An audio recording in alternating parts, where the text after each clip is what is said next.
Hey guys, and welcome to the Working Money channel. So a bit of a public service announcement, guys. Beware of scams. This is not Ledger. If you guys have recently purchased a Ledger, or maybe you haven't recently purchased a Ledger, but maybe you have had a Ledger for a while, they are targeting Ledger users. Scan your device online, stay secure, keep your funds safe. I think this is an email. Yeah, delete all emails. You will never have to scan your Ledger Live software or provide recovery phrases. Delete all emails. They're trying to fish you in, guys, trying to get you guys to click on this link here, scan your Ledger. So just be wary of this. As James does mention here, they will never ask you for your recovery phrase. So do not provide them with any kind of recovery phrase, or for all intents and purposes, don't click on any of these links either. It is getting very difficult because a lot of these emails are looking more and more legitimate. So just wanted to thank James Rule XRP here for letting us know that this is happening. And if you guys still don't have your cryptocurrency safe, I do have an affiliate link for the Ledger. It is one of the most popular cold storage solutions, and this is likely why some hackers are deciding to target Ledger users. Anyway, wanted to keep moving, guys. Amidst the FTX collapse and bankruptcy, some are now looking to the crypto industry, wondering who is going to be next. And so there was a story this week. I guess I should maybe back up. Binance, through CoinMarketCap, has now created a tool where you can see the proof of reserves for certain cryptocurrency exchanges. And Bitfinex here posted this. Okay, I'm saving all of these, presenting evidence that Binance is a scam using CZ's own tweets. So CZ did post this last week or mid-November, so a couple of weeks ago. If an exchange has to move large amounts of crypto before or after they demonstrate their wallet addresses, it is a clear sign of problems. Stay away. Fast forward to just a couple days ago, we did recently hear about Binance moving a large sum of Bitcoin from one wallet to another, over 120,000 Bitcoin. That was over $2 billion worth. This is part of the proof of reserves audit. The auditor required us to send a specific amount to ourselves to show we control the wallet. And the rest goes to a change address, which is a new address. In this case, the input transaction is big, and so is the change. Ignore the FUD. So, only 2 weeks after CZ did say large amounts of crypto moving is a red flag, what do? Well, move a large amount of Bitcoin, but he's blaming it on the audit and the auditor. Bitfinex not buying it though, so Binance calls Binance a scam. Who is your god now, he writes. It's important to note that OGs are already preparing to call me a broken clock when Tether blows up. Because they know Tether blows up. This is what Gregory Maxwell, a respected Bitcoin developer, said. So, he's also calling out Tether. This kind of thing now has been gaining a lot of traction in the crypto space to kind of be pointing out who is a legitimate company and who is not. And the feeling, the worry, I think is that, a lot in the crypto space are really kind of skeptical as to who is legit and who is not, even though these large figures, these large companies in the crypto industry have given the optics that they are in fact solvent. I mean, with FTX, nobody could have thought that company was going to go bust. Looking back now, hindsight is 2020, but who would have thought FTX was going to be the next to collapse? Crypto Vinco here posting this with regards to the Binance thing. There's a 0% chance any auditor required Binance to transfer $2 billion in funds to prove their holdings. CZ is blatantly lying to everybody, and we will see why soon. I suspect Binance will crumble, just like I predicted FTX, BlockFi, Grayscale, Celsius, and many more. So he's saying he predicted those ones, and Binance is his next prediction. Mira Cristanto also posting this. I'm a fan of Binance, but auditors would never ask you to move $2 billion.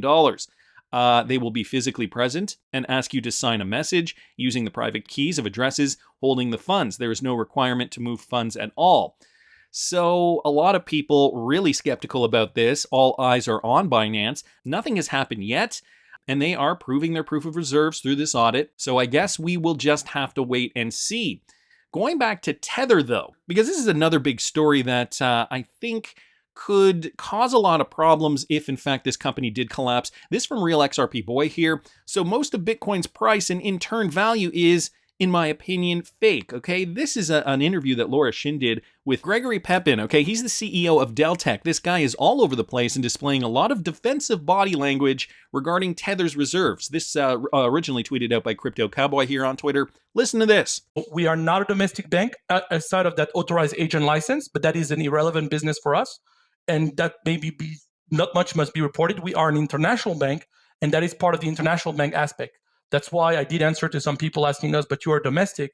We say no, because we cannot take domestic customer. and we cannot hold domestic Bahamian dollars. Nothing to be seen there. And actually, so that I can complete, every Tether is backed by a reserve. Their reserve is fully backed and more than what is in circulation. That, I mean, we can see it firsthand. So I can confirm you that.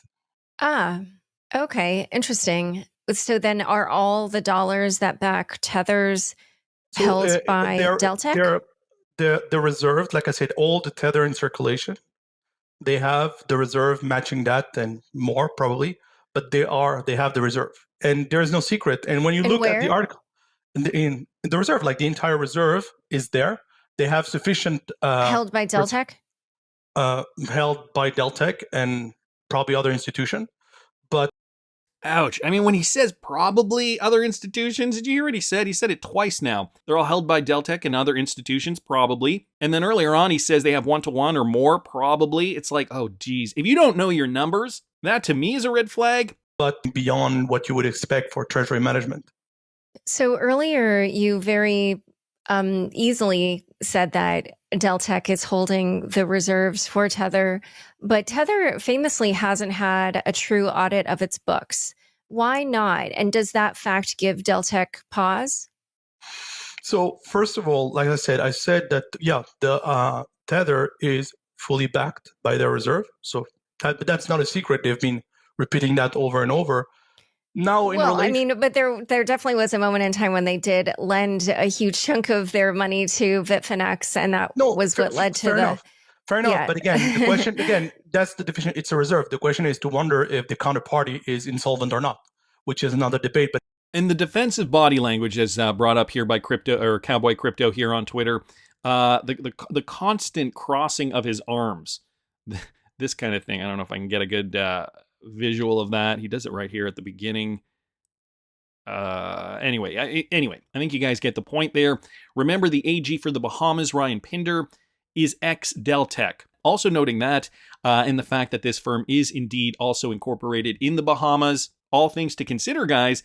Positive news coming from one of Canada's major crypto exchanges. XRP is actually the third largest holdings on CoinSquare's books. Okay, crypto analytics portal Nansen revealed data from cryptocurrency exchanges as part of a trend towards publishing proof of reserves, and became known that 16.67% of the holdings of CoinSquare, a major Canadian cryptocurrency exchange, are in XRP, second only to Bitcoin and Ethereum. CoinSquare's XRP reserves stands at 52.6 million tokens, with an equivalent value of about $20.8 million. CoinSquare's total reserves stand at about $124.77 million. So this is the kind of thing, I mean, we need to see this kind of thing more. The proof of reserves and those numbers to check out. Large quantities of XRP, large quantities of Bitcoin, and Ethereum, respectively. It was also an interesting revelation that XRP is the third largest asset in the reserves of Norway's largest CDFI crypto broker, Fury. According to the same Nansen data, 18.02% of the company's $76.5 million in reserves is allocated to XRP. So these crypto exchanges holding a lot of XRP. It's also important to note that CoinSquare and Fury have XRP as their third largest holding. Both are licensed in their respective countries. So guys, this is going to be a trend heading in the future. If you want to trade cryptocurrency safely, you should probably be associated with an exchange that is likely not going to screw you. Also, the proof of reserves is likely going to be a key indicator in which of these crypto exchanges are most legitimate, are most reputable. In Canada's case, CoinSquare, and in Norway, we've got Fury. I've also noticed this, guys, and this trend hasn't stopped. This just another one from BondCrypt XRP. Whales are moving massive amounts of XRP, so we're continuing to see these massive amounts move. In this case, 442 million XRP, as the price has rebounded somewhat. So the most significant of these massive XRP transfers was just over the past 24 hours, involving a movement of 280 million XRP coins, which were sent from one unknown wallet to another. According to data from Whale Alert, the transaction took place 17 hours ago. The anonymous whale transferred a total of 280.6 million, which is equivalent to about 280.68 million XRP coins, worth a whopping $110 million at the time of the transaction. And again, we still don't know. The purpose of the transaction is unknown. It could be that the transaction is for investment purposes or related to ODL. This service uses XRP as a bridge, obviously for cross-border settlement. So anonymous wallets transferring large quantities of XRP. In some cases, we know if these wallets are associated with an ODL exchange, but in a lot of these cases, we are still in the dark about this. I wouldn't be surprised, though, if some of these entities were preparing for what was coming next. And you got to think, the crypto industry is fairly small. We are coming to a conclusion in the Ripple XRP lawsuit shortly. Are companies preparing? Are they ready to, relist XRP in exchange cases, for example? But also think of banks and fintechs in the United States. Think of that comment that Brad Garlinghouse made, basically stating that, our American customers are lined up and ready to roll. As soon as we get that positive verdict, Bank of America, as one example, Brad Garlinghouse mentioned, Bank of America is one of those companies, is one of those big banks that will jump on board utilizing XRP in a real world capacity. And why wouldn't they, right? A new financial system is being ushered in, and they don't want to be left behind. Guys, I saw this from the ECB. They just published this today, okay? More FUD with relation to Bitcoin, and it got me thinking, why mention this today? Okay, Bitcoin's last stand. The value of Bitcoin peaked at 69,000 in November of 2021 before falling to 17,000, so just going through some price fluctuations. Since then, the value has fluctuated around 20,000. For Bitcoin proponents, the seeming stabilization signals a breather on the way to new heights. More likely, however, it is an artificially induced last gasp before the road to irrelevance. This is what was put out by the European Central Bank. They're basically stating, people in the crypto space, Bitcoin maxis, they're seeing this as a down market, the stabilization before we see another uptrend. But the ECB is stating this is Bitcoin's last gasp because they are going to be irrelevant sometime soon. And this was already foreseeable before FTX went bust and sent the price of Bitcoin well below $16,000. So they're bringing FTX in on this. Bitcoin is rarely used for legal transactions. Well, that's funny that they decided to mention this, because did you know that Miami's mayor says that he's taking paychecks in Bitcoin? This brought to us by XRP Crypto Wolf, so not going to go over this in detail. But just a quick take here. City of Miami Mayor Francis Suarez says that he's still taking his paycheck in Bitcoin despite the ongoing market volatility. And here's a quote. I just bought some yesterday, he said, at a press briefing after speaking at a conference. So just giving you guys a little bit of insight with regards to that. And we know Miami is a very crypto-forward city. And I think I've even talked about the mayor of Miami taking his paycheck in Bitcoin in previous videos that I've done. Not only that, maybe another reason why the ECB is posting this today is because we just got this news too, guys. Brazil approves cryptocurrency bill that recognizes Bitcoin as a payment method. So I feel like this is a defensive stance at this moment in time. The ECB and other central banks are realizing that other countries are positioning themselves to be able to combat inflation, to be able to essentially fight against this situation that they created, this situation that the powers that be have created that is going to bring down the wealth of so many people. So just real quickly, Bitcoin as a payment. Lawmakers in Brazil have approved a cryptocurrency framework bill for the use of digital currencies in the Latin American country. Once passed into law, Brazilians can use Bitcoin as a payment method, while digital assets will be recognized as an investment asset class. Take that, ECB. It's looking like more Bitcoin adoption is occurring. Literally the exact opposite of what you are suggesting here. What does that tell us, guys? I saw this message from overnight here at Manifest963 on Twitter. A message for the XRP community. Know what you're holding. When the time is there, you will see what XRP is. All the FUD will become fear. They will try to scoop up XRP. But then we can fight back and laugh. These are the last moments of suppressing the price. Here's what I found interesting. Look around us. Liquidity is drying up. They will halt a Coinbase wallet. Believe it or not, there will be no scooping up on XRP when it goes. The masters of this world are scooping up all the XRP. We are not allowed to buy, only sell or stake it, or become a liquidity provider. And so liquidity.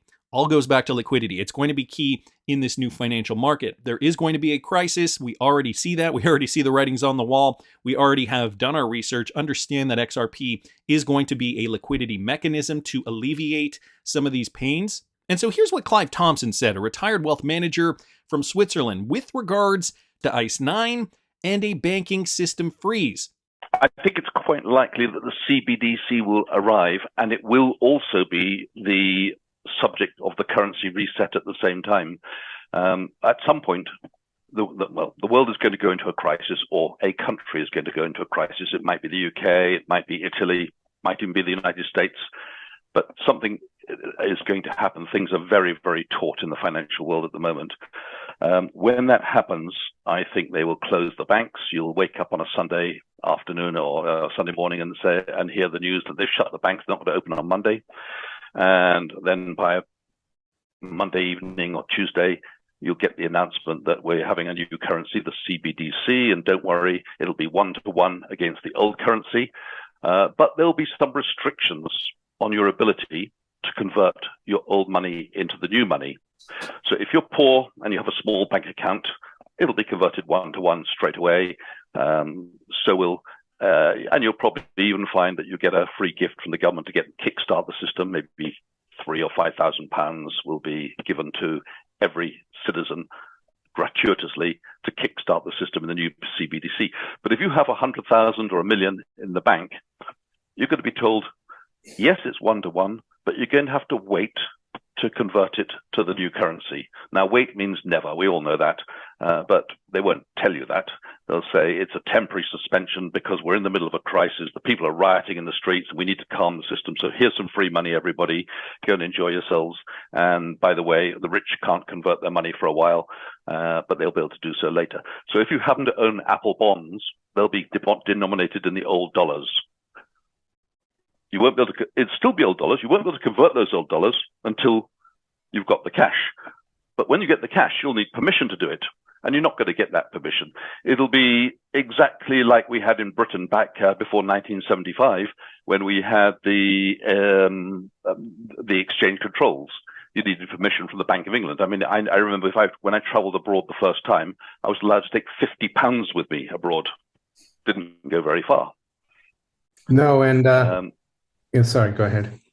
So Clive Thompson here giving us the stark reality, at least his perspective, of how this could happen, how an ICE-9 situation, a banking freeze, could freeze people out. They're going to convert to a CBDC, likely 1-to-1. Of course, this is speculation, but his perspective as a retired wealth manager from Switzerland. CBDC 1-to-1, but the rich people, well, they are going to have to wait to convert large balances. And as he says here, that means never, essentially wiping out the wealth of many wealthy people. This will likely be a lot of baby boomers. And so what can you do to safeguard? Obviously, hedge precious metals, guys, cryptocurrencies, other assets. This is the way, and I've been saying this on this channel for several months now. We got to hedge against this because it is coming. The Great Reset is no joke. They want to keep us poor. And this one from 801_XRP, just again with regards to banks and that liquidity issue, how a banking freeze, ICE-9, is really going to affect the system and how banks need to get on board. This is a clip from Jeremiah Norton, Chainbridge partner. Banks can issue a coin, but it is going to be a coin that talks to other banks or one ecosystem issuing a coin that can only deal with one ledger or travel across. The XRPL is definitely a good candidate here. It's almost like he's suggesting that that will be the one. Well, actually, there's an analogy here to how one might evolve into crypto. But boy, it shouldn't be taken over by the central bank. I think on the crypto point, it sort of ties together with the first part of the discussion, which is banks are looking for growth, just as every other industry, companies look for growth, and crypto and fintech has been a potential avenue for that. But I think it's important to define what we mean by crypto. I guess the way I think about it, you've got services, you've got a currency, a coin, and then you've got a ledger. I think there's more runway in the banking system for the ledger. The services, custody, lending against assets, something banks know how to do quite well, to your points, that who's better at that than banks that have done this in other asset classes. We're seeing a lot of pressure, though, on banks that are doing that from the regulators today. And I think the coin argument is the most tricky and fraught with peril. I think the regulators have really tapped the brakes. We've seen all three agencies basically say, if you're thinking about crypto, come talk to us first. And I think what that means is you better come to them with the most comprehensive thought piece on risk assessment that you've ever done in your organization's history to enter into anything that has to do with coin. And to Gene's point, banks, did issue coin, but is it going to be one that can talk to other banks, or is it going to be, you know, one ecosystem issuing a coin that can only deal with one ledger, or is it going to be able to travel across? So I think coin is the area where a lot of issues have to be worked out, and I don't see a lot of running room for algorithmic coins in the regulated space anytime soon. The coins are going to be where the questions lie, and XRP fulfills all these banking needs. I mean, that's why it's dubbed by BTC Maxis as the banker's coin, but it can do a lot more than that, and that's what we're counting on. This from Blood or Crypto here on Twitter. Always remember where you stand, guys, and if you take a look at this really closely here, is a great visual of where we stand as XRP holders. The blue are people who have heard of crypto, the green, people who own crypto, the yellow, people who have heard of XRP, the red, people who own XRP, and you guys can see over here, and the pink, one dot right in here, people who own more than 25,000 XRP. So I think it's safe to say in a lot of cases, many of us are part of the 0.001% of XRP hodlers, and so if and when an ICE-9 scenario plays out, we will be the liquidity providers. Make sure you safeguard your assets, guys. Again, crypto, precious metals, hard assets, all great options. That's just my opinion, but I want to hear what you guys think. Please subscribe to the channel if you haven't already. Like the video if you like the content I'm providing. I always love hearing your comments. See you in the next one, guys.